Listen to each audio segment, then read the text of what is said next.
വചനാമൃതം തയ്യാറാക്കി അവതരിപ്പിക്കുന്നത് എം.ആർ. രാജേഷ്. ജീവിതത്തിൽ ഏറെ പ്രാധാന്യമാണ് ഇച്ഛാശക്തിക്കുള്ളത്. ജീവിതത്തിൽ തനിക്ക് വിജയിക്കണമെന്ന അദമ്യമായ ആഗ്രഹമാണ് ആദ്യം വേണ്ടത്. ഇച്ഛാശക്തി കൊണ്ട് അറിവ് സമ്പാദിക്കാൻ കഴിയണം. അത് ജ്ഞാനശക്തിയായി പരിവർത്തനം ചെയ്യപ്പെടുകയും വേണം. ആ ജ്ഞാനശക്തി മനുഷ്യന് ക്രമത്തിൽ അനേക വിധങ്ങളായ കർമ്മങ്ങളിൽ ശക്തി നേടാനുള്ള കഴിവ് നൽകുന്നു. ആ കഴിവാണ് ക്രിയാശക്തി. അങ്ങനെ ഇച്ഛാശക്തി, ജ്ഞാനശക്തി, ക്രിയാശക്തി എന്നിവയാൽ ജീവിതത്തെ പ്രകാശപൂർണമാക്കാൻ നമുക്ക് ഓരോരുത്തർക്കും കഴിയണം.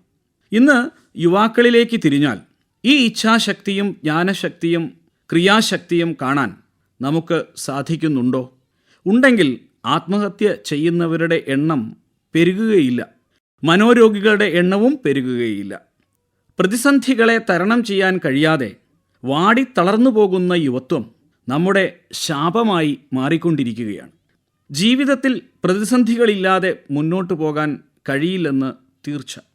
എന്നാൽ പ്രതിസന്ധികളെ നാം എങ്ങനെയാണ് നേരിടേണ്ടത്? ജീവിതത്തിൽ വിജയം കൈവരിക്കണമെങ്കിൽ നിരവധി പ്രതിസന്ധികളെ തരണം ചെയ്യേണ്ടതായി വരും.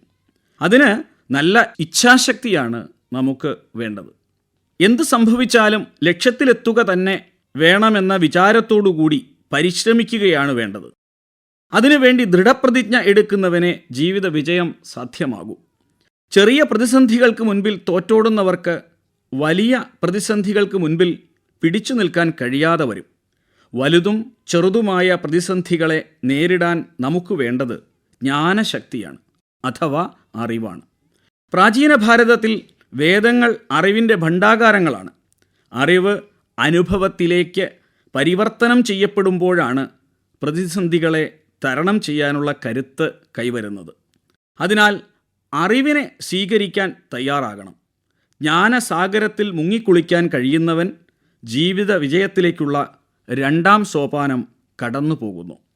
ഒരിക്കലും വറ്റാത്ത ഇച്ഛാശക്തിയും ജ്ഞാനശക്തിയും കൈമുതലാക്കുന്ന ഒരു വ്യക്തി പതുക്കെ പതുക്കെ തൻ്റെ അറിവുകളെ പ്രതിസന്ധികൾ തരണം ചെയ്യാനുള്ള കർമ്മങ്ങൾ ചെയ്യാൻ ഉപയോഗിച്ചു തുടങ്ങുന്നു.